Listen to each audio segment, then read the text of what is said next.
Selamat sejahtera murid-murid. So pada hari ini kita akan sambung pelajaran kita masih lagi dalam bab 6, 6.3 tangent kepada bulatan. Okey, baik, kita buat sedikit ulang kaji pada pelajaran yang lepas. Okey, kita telah belajar dua nota penting pada pelajaran lepas. Ini adalah yang pertama ya. Okey, kita telah belajar apa itu tangent. So ini adalah garisan tangent. Okay, garisan tangent ini akan menyentuh bulatan pada satu titik sahaja dan titik itu dinamakan titik ketangenan. Okay, jadi sudut di antara radius iaitu jejari, okay, sudut jejari dengan garisan tangent akan membentuk 90 darjah. Okay. Okey, baik. So ini adalah definisinya. Okey, kita telah pun belajar pada pelajaran yang lepas. Okey, kita tengok bulatan ini. Okey, ada tiga garisan. Okey, garisan mana yang tangent? Okey, garisan PQ dan juga garisan RS. Okey, kerana apa? Kerana garisan kedua-dua garisan ini menyentuh bulatan pada satu titik sahaja iaitu titik X dan juga titik Y. Okey. UV bukan tangent ya. UV bukan garisan tangent kerana garisan ini menyentuh bulatan pada dua titik. So kalau dua titik tak boleh lah ya. Okey, baik, ini adalah pelajaran kedua kita pada minggu lepas. Okey, cikgu ulang sedikit lah. Jadi kamu tengok gambar rajah ini. Okey, so kamu boleh nampak AB, garisan AB dan juga garisan AC adalah tangent lah. Okey, kerana kalau kita panjangkan garisan ini pun dia tetap menyentuh bulatan pada satu titik sahaja. So kalau kamu lihat gambar rajah seperti ini, okey, akan ada dua segitiga. Okay, segitiga atas dan segitiga bawah, segitiga BOA dan juga COA. So segitiga kedua-dua ini adalah congruent. Congruent maksudnya sama. Okey, so macam maksudnya di sini kalau sudut X akan sama juga dengan sudut X di bawah. Okey, nilai untuk Y ini sama dengan nilai Y di bawah. Okey, panjang AB akan sama dengan panjang AC. So ini adalah pelajaran minggu lepas. Okey. Okey, baik. So pada minggu lepas kita ada buat contoh 16. Okey, tetapi cikgu hanya pergi kepada A dan B sahaja. Okey, nilai X dan nilai Y sahaja. Okey, untuk panjang jejari bulatan cikgu tak ajar lagi kan. Okey, so pada hari ini kita akan tengoklah bagaimana kita nak mencari panjang jejari bulatan. Jejari adalah garisan daripada pusat kepada lilitan. So ini jejari lah. OP adalah jejari. Okay. OR juga jejari. Okay. So kita nak cari panjang dia. Okay. So pada minggu lepas kita dah cari nilai X ya. Nilai X di sini adalah 24 24 darjah. Okay. Sini 90. Okay. Kenapa 90? Sebab dia antara jejari dan juga tangent. Okay. Ingat baliklah. Okay, cikgu tunjuklah. Okay. Ni jejari, yang ini garisan tangent. So tangent dan jejari akan membentuk 90 darjah di sinilah. Okey, 90 darjah di sini. So ini adalah satu segitiga, ya, segitiga POQ. So kita ada 90 darjah di sini, kita ada 66. Bolehlah dapat X, iaitu 180 tolak 66 tolak 90, kita dapat 24. Okey, untuk nilai Y, okey, nilai Y akan sama dengan PQ. Okey, so QR akan sama dengan PQ, iaitu sama dengan 14 cm. Okay, sebab dia segitiga yang sama bentuk. Alright, so kita tengok bagaimana untuk mengira C. Okay, C tadi adalah panjang jejari bulatan. Okay, so dekat sini kita ambil OP lah. Okay, OP sebagai kita punya jejari. Okay, kamu kena ingat balik segitiga di dalam trigonometry. Okay, ingat balik tak sokah toa tu? Okay, kena ingat balik lah. Okay, so cikgu ulang sedikit ya. Dia punya formula. Okey, dalam trigonometry kita ada sin. Okey, sin. Okey, untuk sin kita gunakan formula SOH. So ingat balik So untuk sin dia akan jadi opposite bagi hypotenuse. Okey, ni kena hafal ya. Okey, so kah towa. So untuk kah pula bagi cos. Okey, cos formula dia A bahagi H. Kita ikut sahaja huruf dia ya. Okey, adjacent bahagi hypotenuse. Dan kita ada satu lagi towa. Towa ini mewakili tangent, di mana tangent bersamaan dengan opposite bahagi adjacent. Okay, so sekarang kita tengok segitiga POQ ni ya. Okey, andaikan kita rujuk X sebagai sudut kita lah. Okey, kita nak guna X sebagai kita punya sudut. So kita nak guna tangent, sin ataupun cos. So daripada X ini kita ada jejari. Okey, jejari kita tak tahu kan. Dan jejari ini adalah sisi opposite. Okey, sisi opposite kepada X. Okey, dan apa lagi nilai yang kita ada? Kita ada 14 kan? Dan 14 ini adalah sisi adjacent kepada X. Okey, bukan hypotenuse ya. Hypotenuse yang bertentangan dengan 90 darjah.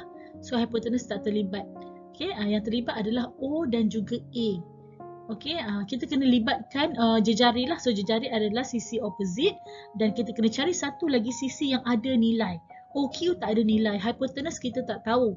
Tetapi kita tahu PQ 14. So kita masukkan 14. So 14 adalah sisi adjacent. Okey, ini adalah bab 5 ya. Okey, jadi daripada SOH TOA, kita nak guna formula yang mana? Yang melibatkan O dan A.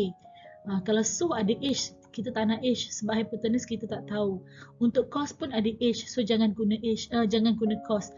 So kita akan gunakan tangent. Okay, kerana ada O dan A. So, adalah O dan A di sini. Sebab tu kita masukkan formula tangent. Tangent X tadi 24 kan? Tuliskan tangent 24 bersamaan dengan sisi opposite bahagi sisi adjacent. Opposite adalah OP tadi, jejari yang kita nak cari. Adjacent dia adalah 14 cm. Okay? So, untuk cari OP, 14 pindah ke sana. So, 14 akan jadi darab tangent 24. Okay, so sama je kalau kita terbalikkan kedua-dua belah lah, bahagian lah. So OP bersamaan dengan 14 darab tangent 24. Okay, dia 14 ni dia akan pergi sini lah. So dia akan jadi 14 darab tangent 24 sama dengan OP. Okay, so dia pergi sini balik lah. Maksudnya dia letak OP sebagai subjek di sebelah kiri, sama sahaja. So you guna kalkulator, 14 darab tangent 24, you akan dapat OP bersamaan dengan 6.233 cm. Okay, alright. Okay, so ini adalah latihan pada minggu lepas juga. Okay, sama juga cikgu hanya minta kamu buat A dan B sahaja minggu lepas kan. So sorry, cikgu nak guna pen. Macam mana? Okay, so last week kita buat X dan Y. So untuk minggu ni kita cari panjang pula ya. Okay, so nombor 1 kita cari panjang PQ dan panjang OP. Okay, untuk nombor 2 nilai X kita dah cari, kita hanya perlu cari panjang PS dan RS. So kita fokus kepada nombor 1, kita nak cari panjang PQ dan OP. Okay. Okey, minggu lepas kita dah cari kita dah cari nilai X. X di sini adalah 60. Okey, dan Y di sini adalah 30. Y 30. Okey, so sekarang kita fokus kepada C lah. Okey, panjang PQ. Okey. Okey, so senang sikit kita nak cari panjang PQ. Okey, cikgu tulis balik X 60, Y tadi 30. So, mana PQ? Ini adalah PQ. Okey, PQ. So, kita cari segitiga yang melibatkan PQ. So, ini segitiga dia lah, yang warna merah ni So, fokus kepada segitiga merah ni. So, kita ada 60, kita ada 90. Kenapa ni 90? Kerana dia adalah sudut antara jejari dan juga tangent. So, sini 90 lah. Okey, sorry. 90. Sini tadi berapa? 30. Okey, ini yang minggu lepas kita dah cari Okey, baik. So, ni PQ lah yang kita nak cari tadi. Okey. Jadi kita anggaplah kita pilih satu sudut lah. Okey, kita nak pilih sudut yang mana sebagai kita punya sudut trigonometri. Katakanlah kita ambil X lah. Okey, kita pilih X Dia kena ada satu sudut yang kamu pilih. Kita ada satu sudut X Okey, so sekarang kita tengok apa nilai yang kita ada. Untuk sisi, kita nak cari PQ. So PQ dah terlibat lah. PQ ni apa kepada X? Sisi PQ adalah apa kepada X? Adakah dia opposite? Adakah dia hypotenuse? Adakah dia adjacent? Hypotenuse bukan kerana hypotenuse mesti bertentangan dengan 90 darjah.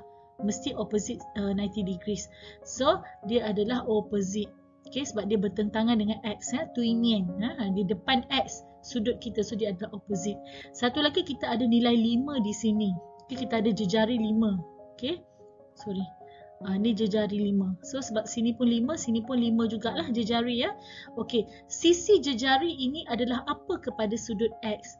Adakah dia adjacent ataupun hypotenuse? So dia bukan hypotenuse, so dia adalah adjacent. Sebelah lah. Okey, ingat balik sisi adjacent adalah sisi di antara sudut 90 dan juga sudut yang kita gunakan. Okay. So kita ada O dan A. So kita guna apa? Tangent, sin ataupun cos. Kalau OA, kita gunakan tangent. So TOA ingat formula. So kah TOA. So tangent 60 sama dengan opposite bahagi adjacent. Okay, so opposite kita adalah PQ yang kita nak cari. Adjacent kita adalah 5. Okay, so nak cari PQ, 5 kena pindah sini lah. So dia akan jadi 5 darab tangent 60. Okey, selepas you guna kalkulator, you akan dapat jawapan 8.66. Okey, itu untuk PQ. So selalunya kita letak kita punya subjek di sebelah kiri lah. Okey, so 8.66 cm. Alright. So ini untuk C, sorry, ini untuk soalan C ya. Okey, untuk D diminta cari panjang OP. Sorry. Okey, OP adalah hypotenuse ya. Kalau cikgu lukiskan segitiga, okay, segitiga macam ni. Okay, ini kita punya sudut 90 darjah tadi. Ini PQ tadi kan. Okay, ini PQ 8.66. Yang ni jejari 5. So dia suruh cari sini. Dia suruh cari OP. Okay, so kalau kamu tengok ini adalah hypotenuse. Okay, so hypotenuse. Yang ini tak perlu guna SOHCAHTOA TOA. Kita cari guna teorem Pythagoras sahaja. So nak dapatkan nilai OP ni, ingat balik ya, Pythagoras theorem. So 8.66 kuasa 2 tambah dengan 5 kuasa 2. Okey, ingat balik cara nak cari hypotenuse. So 8.66 ni dalam kalkulator you ambil nilai yang penuh lah. Kalau you guna kalkulator tadi dia ada lagi nilai kan. Ambil nilai penuh, just squarekan dia sahaja. Kuasa 2 kan terus. And then tambah dengan 5 kuasa 2. Selepas itu puncakan jawapan ini. Okey, guna kalkulator. Terus you akan dapat nilainya. Nilai untuk OP tadi 10 cm. Okey, dia akan tepat lah. Okey, kalau you letak 8.66 dia tak akan tepat. So kita ambil 8.66 yang panjang tadi terus kuasa 2 kan. Okey, you cuba buat ya. Buat semula. Okay, untuk soalan nombor 2 pada minggu lepas, okay, nilai X kita dah cari ya. Pada minggu lepas kita dapat X di sini 40. Okay, kita dapat 40 di sini. So kita fokus kepada segitiga ni lah yang cikgu warnakan dengan merah ni. Okay, so segitiga ini untuk B dia suruh cari panjang PS. Okay, mana PS? Yang bawah ni. Okay. So kita ada sudut X 40 kan. Jadi kita fokus kepada sudut 40 ni. Maksud dalam trigonometrik ini sudut kita. Okey, PS kepada sudut ni adalah apa? Adakah dia adjacent, opposite atau hypotenuse? Sini 90 darjah. Okey, 90 darjah. So hypotenuse mestilah di sini kan. So ini bukan hypotenuse lah. So PS adalah apa? PS adalah adjacent, sebelah dia, sudut sebelah X lah. Di antara 90 darjah dan juga sudut. Okey, cari satu lagi sisi yang ada nilai. Kita ada nilai 3 di sini. So 3 ini adalah apa kepada sudut X? Kepada 40 ni. So dia adalah sudut apa? Sudut opposite. Dia adalah sisi bertentangan. So kita tulis itu opposite. Okey, so kita gunakan O dan A. Okey, kita gunakan O dan A iaitu tangent lah. So tangent 40 sama dengan opposite bahagi adjacent. Kita masukkan nilai, opposite adalah 3, adjacent adalah PS lah yang kita nak cari. Okay, so nak cari PS, ni kita boleh tukar tempat lah. Okay, so PS di sini. Sorry, cikgu tak sihat lah. 3, tangent 40 di bawah lah. Tangent 40 di bawah. Okay, so you guna kalkulator 3 bahagi dengan tangent 40. Okay, so you akan dapat jawapannya 3.575 cm. Okay, ni you akan dapat jawapan di sini lah. So 3.575. Okay, untuk C dia suruh cari RS. Okay, dia suruh cari RS. RS yang mana? Yang semua ni RS. Okay, so apa yang kamu perlu buat ialah kamu cari OS dulu. Ini dulu, cari ini dulu, OS dulu. Okay, kalau kamu tengok OS tu adalah hypotenuse. Okay, ini O kan, ini S. So OS ini adalah hypotenuse. Ni kita ada nilai 3, kita ada nilai 3.575. So bolehlah cari sini hypotenuse. Okay, so guna formula formula hypotenuse lah. Okay, menggunakan teorem Pythagoras. So 3.575 kuasa 2 tambah dengan 3 kuasa 2. Selepas tu kamu square rootkan. Okay, kamu akan dapat nilai 4.667 cm. Okay, itu baru half lah, maksudnya baru OS. Kita nak soalan nak RS, kena tambah lagi sini OR. OR ni adalah apa? OR ni adalah jejari. Jejari adalah 3 cm. So nak cari RS, so 4.667 tadi tambah dengan jejari lah 3 cm. So finally you akan dapat 7.667 cm. Okay, so tengok semula lah dan tekan kalkulator supaya kamu dapat jawapan yang sama. Okay, baik. So ini adalah lesson pertama untuk hari ini. Okay, yang betul-betul lah. Yang tadi tu cikgu sambung daripada minggu lepas kan. Ada yang kita tak habis. So ini adalah lesson pertama untuk hari ini. Okay, alright. So kita tengok tajuk dia. Hubungan sudut di antara tangent dan perentas dengan sudut dalam tembering selang-seli yang dicangkum oleh perentas tersebut. Kalau baca ayat panjang-panjang ni, selalunya murid tak faham kan. So kita tengoklah gambar, senang nak bagi faham Okey, so kita ada dua bahagian. Yang putih ini panggil tembering minor, yang pink ini panggil tembering major. Major sebab dia banyak lah major kan besar. Okey, so kamu tengok sudut X. X ini adalah sudut di antara perentas QS dan juga tangent PQR. Okey, di bahagian tembering minor. So ini sudut X Daripada perentas QS ni, garisan ini sampai kena tangent bukan sampai bulatan saja. Dia sampai bawah. X semua yang bawah ini. Okay, dia mesti sentuh tangent. Okay, Y pula adalah sudut dalam tembering major, dalam kawasan pink lah. Okay, ataupun kita panggil tembering selang-seli. Okay, yang dicangkum oleh perentas QS. Okay, so kamu tengok betul-betul. Y ni di dalam, X ini di luar. Okay, so tengok apakah hubungannya. Okay, kita tengok pada slide seterusnya.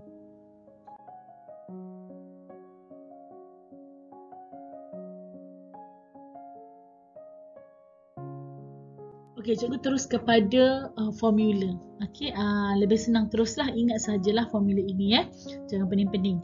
So tadi hubungan X dan Y tadi kan, untuk slide yang pertama yang sebelum ni tadi, so nilainya adalah sama. Okey, di sini formulanya. Okey. So you ingat kalau ada segitiga dalam bulatan, okey, and then ada satu tangent. So sudut antara perentas dengan tangent ni akan sama dengan sudut yang di dalamnya, bertentangan dengan dia. Okey, so kita akan panggil sudut di antara perentas dengan tangent bernilai sama dengan sudut pada tembering selang-seli yang dicangkum oleh perentas tersebut. So kalau kamu nak ingat, senang je lah. Ni sudut ni kan, ni sudut X ni dekat luar So yang cari sudut di dalam yang bertentangan. So Y lah. Okay. Kita tengok pula theta ni. Theta ni antara perentas TQ dengan tangent PQR kan. So dia di luar. So dia akan sama dengan sudut yang mana di bahagian dalam. So untuk theta ni, okay, ni perentasnya So mana yang bertentangan dengan dia. So depan dia ni lah bertentangan dengan dia. Ni kan dia punya perentas bertentangan dengan perentas tu. So B ni, beta ni akan sama dengan theta. X akan sama dengan Y. Okay, tengok sini. X sama dengan Y, theta dengan beta.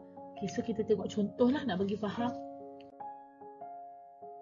Okay, so raja di sebelah menunjukkan segitiga KLM. Okay, ni KLM, L dia dah hilang, nanti cikgu tulis. Dan PMN, PMN lah ialah tangent kepada bulatan. Tentukan sudut dalam tembering selang-seli untuk PMK. Maksudnya dia nak cari sudut yang sama lah. Dia punya twin tadi yang sama dengan PMK. So mana PMK? PMK kat sini. So cikgu guna pen lah. PMK di sini, okay, cikgu kata kalau cikgu letak X so PMK X inilah yang PMK ni tadi. So mana sudut yang sama dengan dia? Ni tadi L tertinggal tadi. So tengok dia X ini, PMK ni tadi sentuh perentas yang mana? Dia sentuh perentas KM kan? Okey, bila dia sentuh perentas KM yang bertentangan dengan dia, sudut dalam inilah sama dengan dia. Dia akan sama.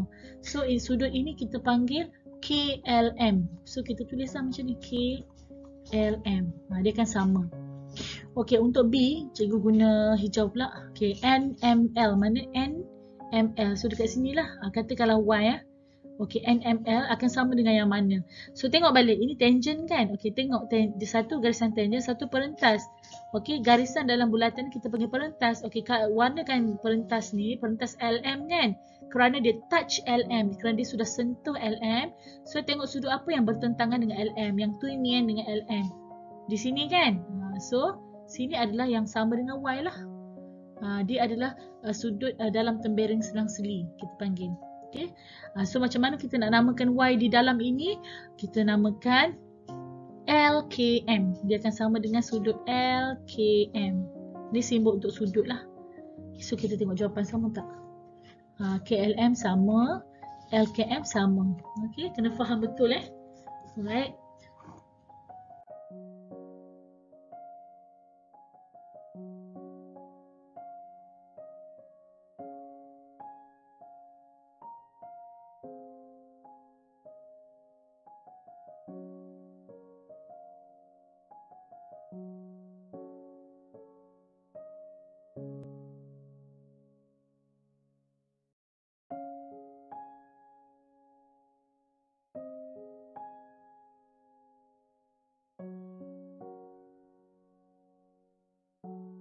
Okey, contoh 18, rajah di sebelah menunjukkan segitiga ABL. So ini ABL dalam bulatan.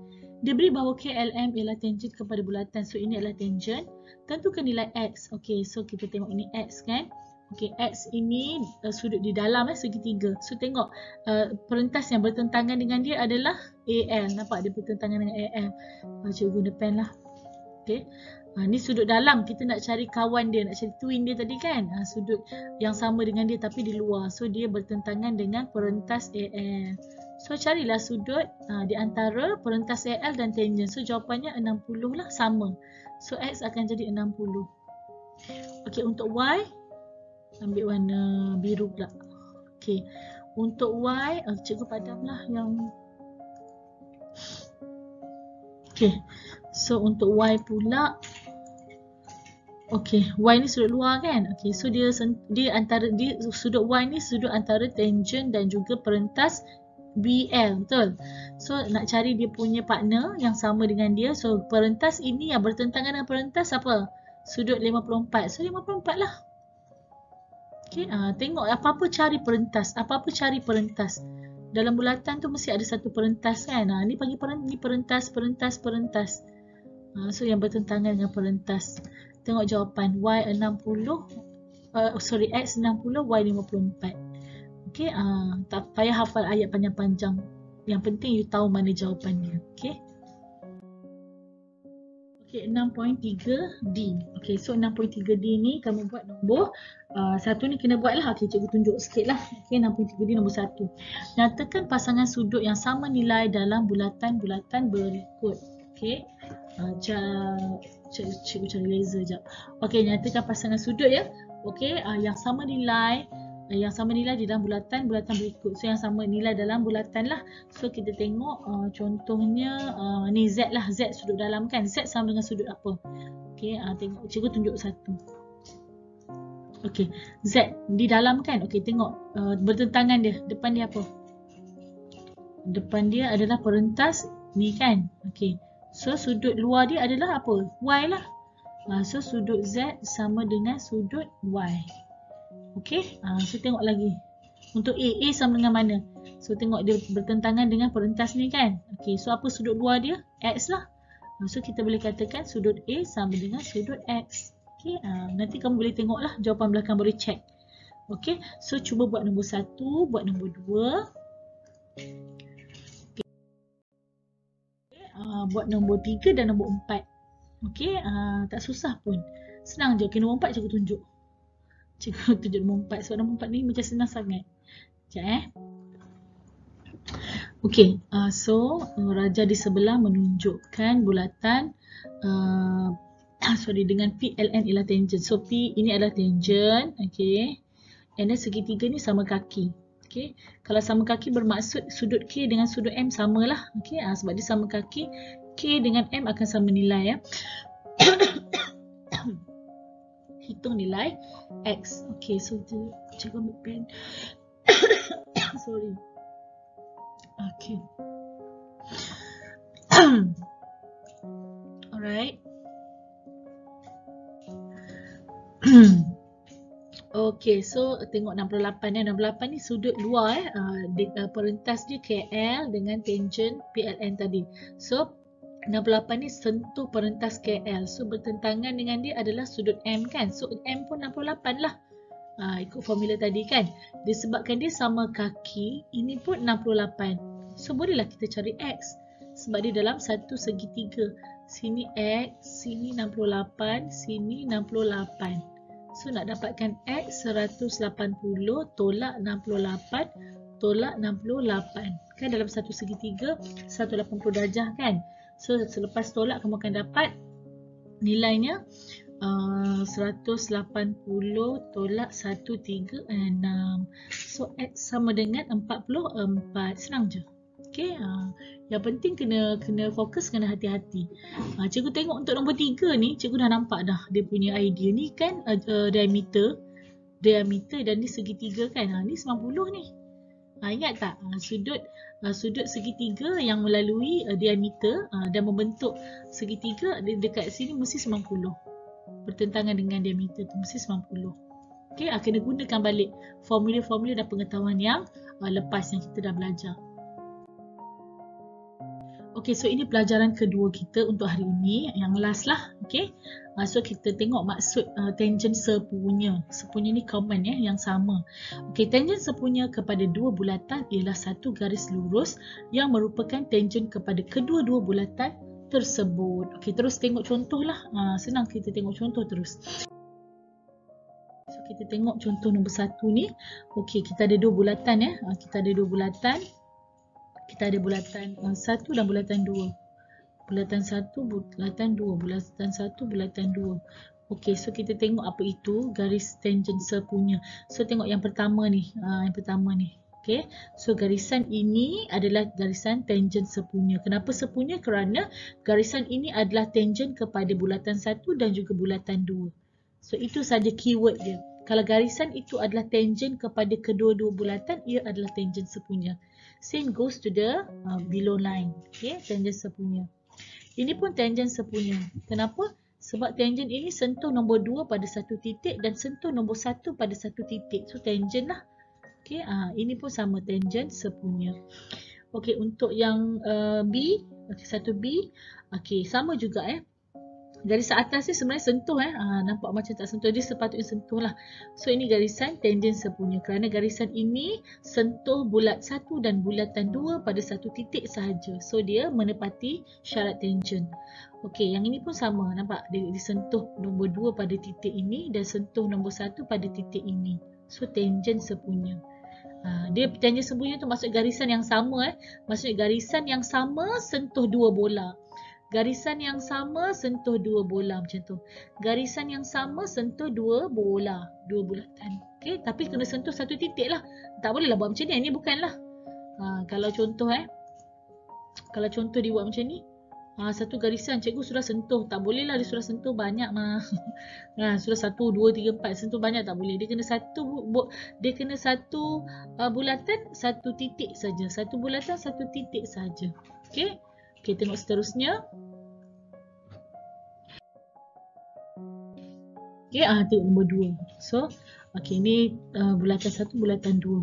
So, untuk garisan A, ni ada A, B.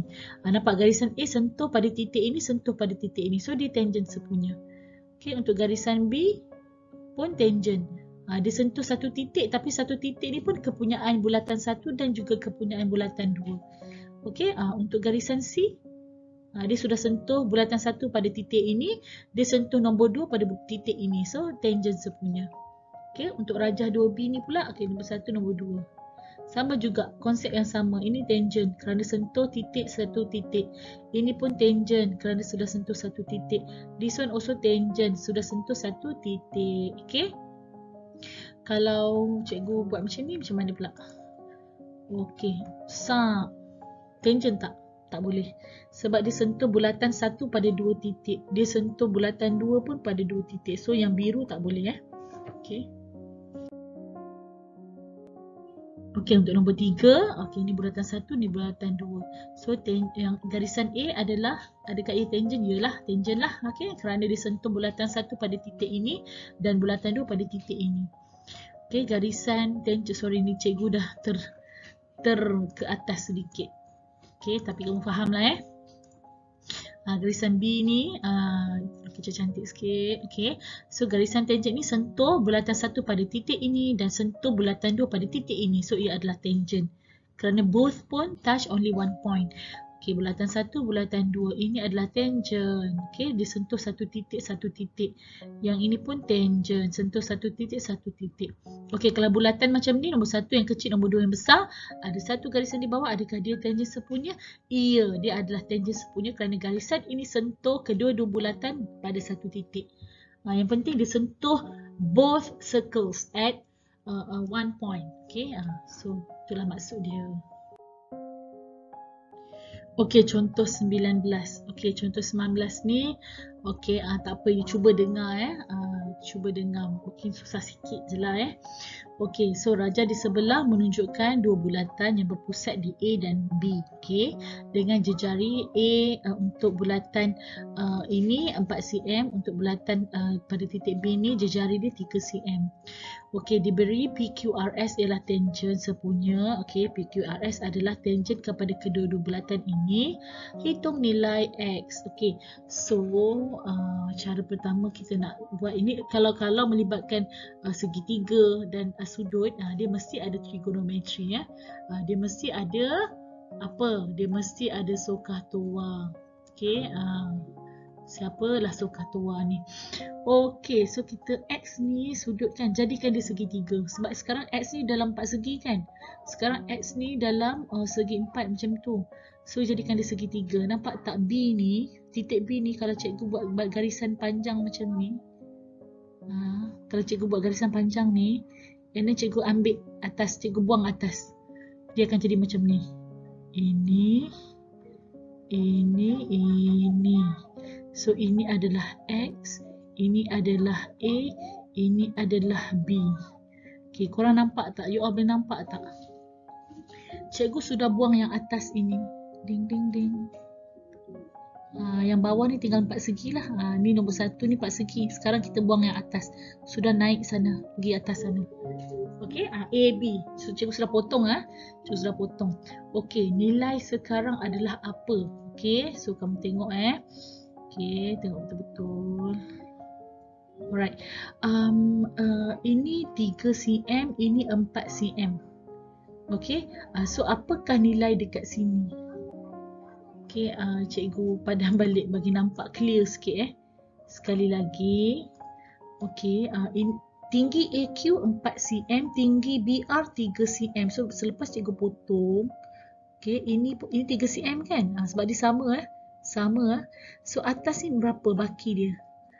Boleh kira kan? AQ adalah 4 tetapi yang sini 3.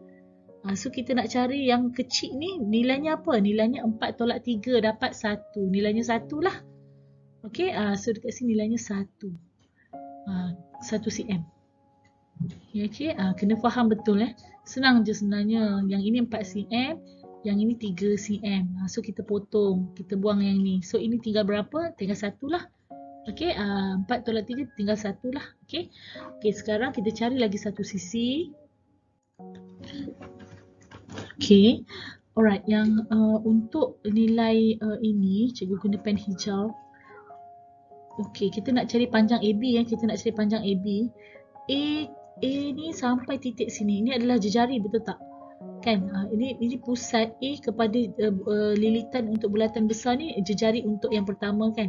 Dari sini pergi B pun jejari untuk bulatan kedua. You faham tak maksud jejari? Kan? Jejari adalah dari pusat hingga lilitan kan. So ini jejari lah. Jejari dia apa? Jejari dia 4. Okey, sebab bulatan besar jejari 4. Untuk yang kedua ni jejari dia apa? Jejari dia 3. Okey, so 4 tambah 3 7. So kita ada 1 cm, kita ada 7 cm. Okey, so kita bolehlah cari nilai X menggunakan trigonometri. Yang ini adalah 90 darjah. Okey, so sekarang ni kita gunakan sudut X sebagai kita punya trigonometri. So kita namakan 1 dan 7 ni. 1 dan 7 ni adalah sisi apa kepada X. Okey, 7 ni kita dah tahu 7 ni bertentangan dengan 90 darjah. So dia adalah hypotenuse. So 7 adalah hypotenuse. Okey, 1 ini adalah apa kepada X. Hypotenuse sudah bukan. Okey, bukan hypotenuse lah. So sama ada adjacent atau opposite. Opposite mesti bertentangan dengan X. So dia sebelah saja kan. So dia adalah adjacent. Adjacent sebelah saja. Ataupun kita boleh katakan sisi adjacent adalah di antara 90 darjah dan juga sudut X kita. Okey, yang mana ada A dan H. A dan H adalah cos lah. So kita gunalah cos. Okey, cos X tadi sama dengan A bahagi H. Okey, so cos X sama dengan adjacent kita berapa? Okey, adjacent kita 1. Okey, hypotenuse kita berapa? 7. Jadi nak dapatkan nilai X, ini cos pergi sana dia akan jadi arc cos. Okey, kalau dalam kalkulator letak shift dan cos. Kalau guna kalkulator yang ini yang ini you tekan shift lepas tu you press cos. Okey, dia akan dapat cos negatif 1. Okey, dalam bracket 1/7. Okey, yang inilah 1/7 lah. So you akan dapat jawapan dia 81.79 darjah. So ini nilai X. Okey, cuba fahamkan Okey, nanti untuk latihan seterusnya, ini jawapan lah, jawapan dalam buku lah. Sama 81.67. 81.79. Okey, cikgu pun dah tak sihat hari ni. Dah pening dah. Okey, so nanti cuba buat nombor 1 sahaja. Kalau you boleh buat cuba buat untuk 63E buat nombor 1 sahaja. Okey, so kita dah habis dah pelajaran kita pada hari ini. Okey, so ini latihan yang kamu perlu buat lah. 6.3D nombor 1, 2, 3 dan 4. 6.3E nombor 1 ni cuba. Okey, cuba Alright, so setakat ini sahajalah pelajaran kita pada hari ini. Terima kasih.